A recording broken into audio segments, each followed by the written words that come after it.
ओम शांति।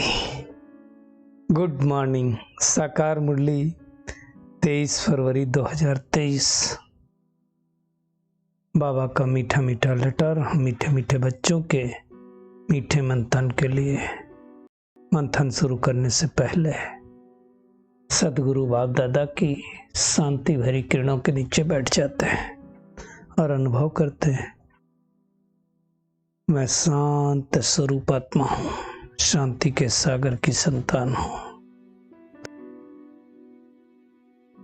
आज मीठे बाबा ने कहा, मीठे बच्चे, तुम्हारा फर्ज है एक दो को बाप यानी परमात्मा, निराकार शिव बाबा और वर्षा यानी सतयुग त्रेता की वर्षा यानी देवी देवता पद की याद दिलाकर सावधान करना। इसमें ही सबका कल्याण समाया हुआ है। कल भी बाबा ने कहा था ना, सबको परिचय दो, सबको संदेश दो, वो सबसे बड़ी खिदमत है, सबसे बड़ी सेवा है। और आज भी बाबा कह रहा है कि तुम्हारा फर्ज है एक दो को याद दिलाओ, भूले हुए हैं सब,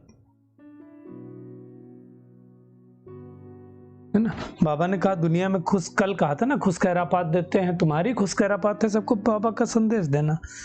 तो अभी भी हमें क्या करना है, बाबा का वर्षा और बाबा की याद सबको दिलाना है। आज का प्रश्न है, तुम बच्चे किस एक गुहिराज को समझते हो जो कोई साइंसदान भी नहीं समझ सकते। साइंसदान मतलब जो साइंटिस्ट लोग हैं, साइंस को जानने वाले, पढ़ने वाले।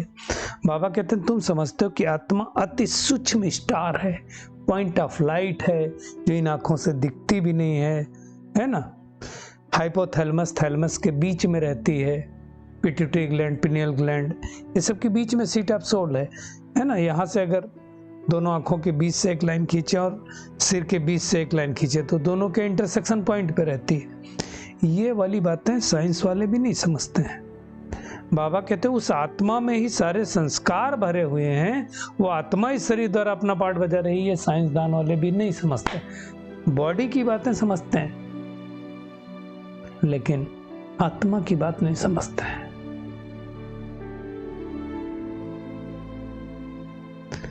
बाबा ने कहा कि शरीर जड़ है, आत्मा चैतन्य है, ये नहीं समझते। ये मालूम है अब आत्मा निकल गई, उसके बाद शरीर कुछ काम का होता है, कुछ बोलता है, कुछ करता है, नहीं। ये समझने की बात है। बाबा ने कहा जैसे आत्मा स्टार वैसे परमात्मा भी स्टार है और उसमें भी सारी नॉलेज है। आत्मा में सारी नॉलेज है, आत्मा निकल गई तो शरीर बोलता नहीं, ऐसे परमात्मा में सारी नॉलेज है। वही मनुष्य सृष्टि का बीज रूप है, सत्य है, चैतन्य है। समझने की बात, कोई हजार सूर्यों से तेजोमय नहीं है। ये गुहिराज बातें बाबा कहते तुम बच्चे जानते हो, साइंस वालों को नहीं मालूम।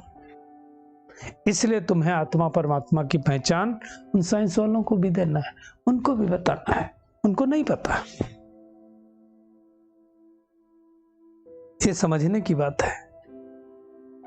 फिजियोलॉजी पढ़ते हैं, ह्यूमन बॉडी पढ़ते हैं, लेकिन आत्मा जो अति सूक्ष्म है उसको नहीं पढ़ते हैं। तो ये सब बातें कौन समझा रहा है? बाबा समझा रहे हैं हम सुदर्शन चक्रधारी बच्चों को। सावधानी दी है कि तुमको तो कितना नशा चढ़ना चाहिए कि भगवान ने हमें सुदर्शन चक्रधारी बना दिया। बाबा कहते हैं जब दुनिया का कल्याण कब होगा, जब एक दो को तुम सावधान करते जाओगे। सुदर्शन चक्रधारी में तो सब कुछ आ गया, बाबा का परिचय भी आ गया, परमधाम भी आ गया, सतयुग त्रेता द्वापर कलयुग सब आ गया। तो सावधान करना है। बाबा कहते हैं सुदर्शन चक्रधारी बनो, अशरीरी बनो, और अशरीरी बनकर के परमात्मा को याद करो। यही मुख्य काम है।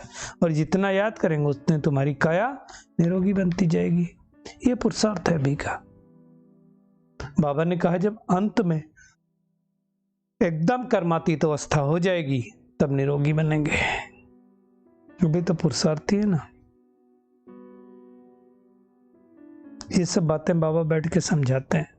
किसको समझाते हैं? जो बेसमझ है। देवी देवताओं जिनकी पूजा करते हैं उनके ऑक्यूपेशन नहीं जानते हैं तो क्या कहेंगे? बाबा कहते हैं तुमको हर एक की बायोग्राफी का पता है। आत्मा का भेद पता है, परमात्मा का भेद पता है, देवी देवताएं कौन है उनको पता है। और आत्मा ही देखो पुण्यात्मा पापात्मा कहा जाता है, पाप परमात्मा कभी नहीं कहा जाता, वो कोई डिग्री नहीं है पाने की, है ना। और आत्मा ही ग्रंथ द्वारा बोलती है, खाती है, पीती है, सुनती है। कहते हैं भ्रकुटी के बीच अजब सितारा चमकता है, लेकिन समझते नहीं है। बाबा ने कहा आत्मा का रूप जीरो है, पॉइंट है, बिंदी है। ये बातें अच्छी तरह से समझना है। अब कई लोग बोलते फिर आत्मा शरीर में निकलती कहां से? अरे इन आंखों से दिखती है क्या? कोई कहेगा आंखों से निकलती है ही नहीं, देख ही नहीं सकते हैं तो तुम कैसे बोल सकते हो? इतनी छोटी सी आत्मा में 84 जन्मों का पार्ट भरा है। ये सबको मालूम, आत्मा अजर अमर अविनाशी है ना। बाबा ने कहा ये सब समझने की बात है।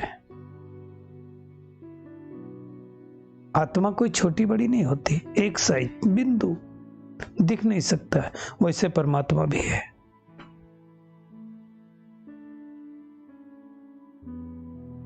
तो दोनों के पार्ट में, आत्मा के और परमात्मा के दोनों के पार्ट में अंतर है। संस्कार अलग अलग भरे हैं। परमात्मा में अविनाशी है सब कुछ ज्ञान, आत्मा में क्या है? विनाशी है। आत्मा जीवन मरण में आती है, परमात्मा नहीं आते हैं। तो ये सब समझने की बात है। अब दुनिया वाले नहीं जानते हैं, ना आत्मा को जानते हैं ना परमात्मा को, तो फिर घोटाला कर दिया, एक ही है दोनों, इसलिए आत्मा से परमात्मा कह देते हैं। तो ये सब समझना जरूरी है ना। ब्रह्मा विष्णु शंकर कौन हो भी जानना जरूरी है। ये भी जानना जरूरी है कि परमात्मा कभी सृष्टि पर आकर के नॉलेज देते हैं। तो बाबा कहते हैं हम तुमको समझाते हैं क्या क्या है। बाकी लिखने के लिए तो निमित भाई जगदीश भाई बने हैं, तो उनको बाबा हमेशा याद करते हैं। कहते हैं ये नंबर 1 मुख्य एक्टर है, राइट हैंड बाबा का। बाबा ने कहा पर ड्रामा की भाभी जिनको दिल्ली में भी रहना होता है, बहुत सेवा करते थे, दिल्ली में रहते थे, सोनीपत के थे। अर्जुन का नाम मुख्य गया हुआ, कितना बाबा ने प्यार से उनको याद किया है। तो बाबा ने समझा है आत्मा में ही सारी नॉलेज भरी हुई है, बाकी कोई हजारों सूर्यों से तेज नहीं है। उस तो उनकी महिमा में ऐसा गा देते हैं।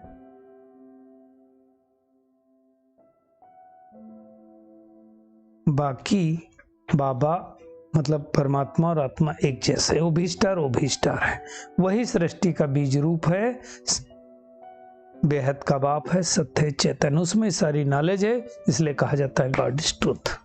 एक सत्य नॉलेज और किसी में नहीं है परमात्मा को छोड़ करके। वही रहम का सागर, सुख का सागर, शांति का सागर है, वही आकर के बच्चों को बरसा देता है। तो बाबा की महिमा अलग, हम आत्माओं की महिमा अलग, देवी देवताओं की अलग। इस समझने की बात है।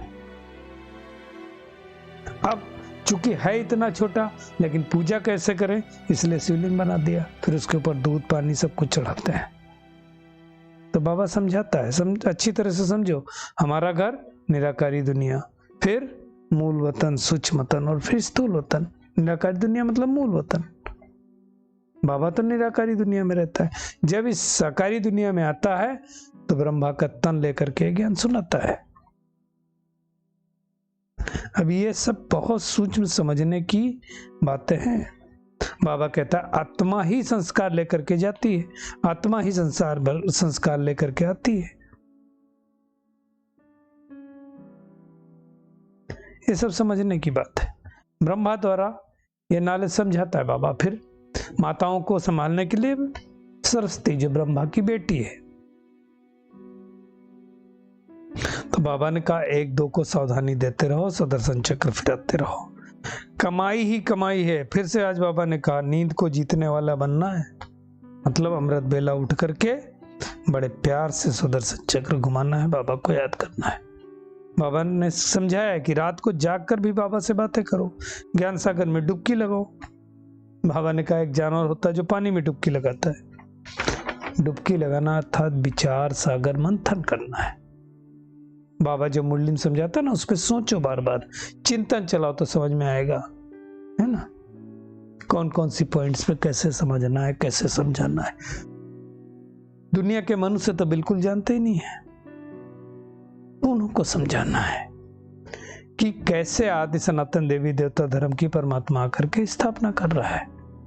कहाँ वो सुख धाम, कहाँ ये दुख धाम।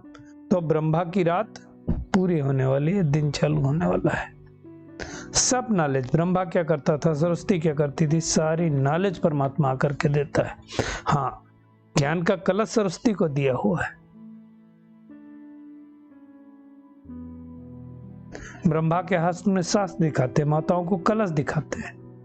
समझना है, शिव बाबा ब्रह्मा के द्वारा वेदों शास्त्रों का सार सुनाता है और माताओं को ज्ञान कलश दे करके सारी दुनिया की सेवा कराता है, इसलिए ऐसा दिया है।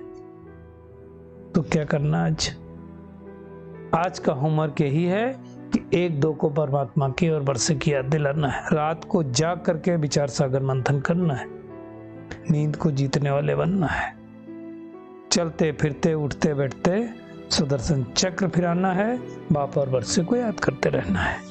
आज का बाबा का वरदान है, स्वयं को संगम युगी समझ, व्यर्थ को समर्थ में परिवर्तन करने वाली समर्थात्मा भव। बाबा कहते हैं संगम युग समर्थ युग है, तो सदा स्मृत रहे कि हम समर्थ युग के वासी, समर्थ बाप के बच्चे, समर्थात्मा है। बाबा समर्थ तो हम उनके बच्चे, हम भी समर्थ। तो क्या होगा, व्यर्थ समाप्त हो जाएगा। बाबा ने कहा कलयुग है व्यर्थ, और जब कलयुग का किनारा कर लिया, संगम युगी वासी बन गए, तो व्यर्थ से फिर किनारा हो गया। तो व्यर्थ आता क्यों है?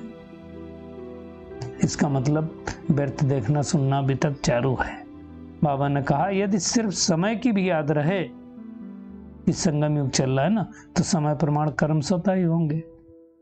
बाबा ने कहा आधा कल्प व्यर्थ सोचा, व्यर्थ किया, लेकिन अब जैसा समय वैसा बनना है, जैसा बाप वैसे बच्चे बनना है। ये मेहनत हम सबको करनी है। तो अब कोई भी समय व्यर्थ में गंवाना नहीं है। स्लोगन है जो सदा ईश्वरीय विधान पर चलते हैं। एक ईश्वरीय संविधान भी है, विधान है, सृष्टि का भी नियम है। तो बाबा ने कहा वही ब्रह्मा बाप समान मास्टर विधाता बनते हैं। मास्टर विधाता किसको कहा जाता है? जो अनेकों को ये विधि बता दे कि वो आत्माएं भी सत्य की दुनिया में आ जाए, उसको मास्टर विधाता कहा जाता है। भगवान आकर के विधि तो बताता है और क्या करता है। तो चलिए परमात्मा किरणों के नीचे बैठ जाते हैं और महसूस करें, मैं ब्रह्मा बाप समान मास्टर विधाता आत्मा हूं, संगम युगी समय की इंपॉर्टेंस को जानने वाली, व्यर्थ को समर्थ में परिवर्तन करने वाली समर्थात्मा हूं, रात को जाग कर भी विचार सागर मंथन करने वाली, ज्ञान में डुबकी लगाने वाली सुदर्शन चक्रधारी आत्मा हूं। शुक्रिया मीठे प्यारे बाप दादा, शुक्रिया आप सभी का इस मीठे मंथन के लिए।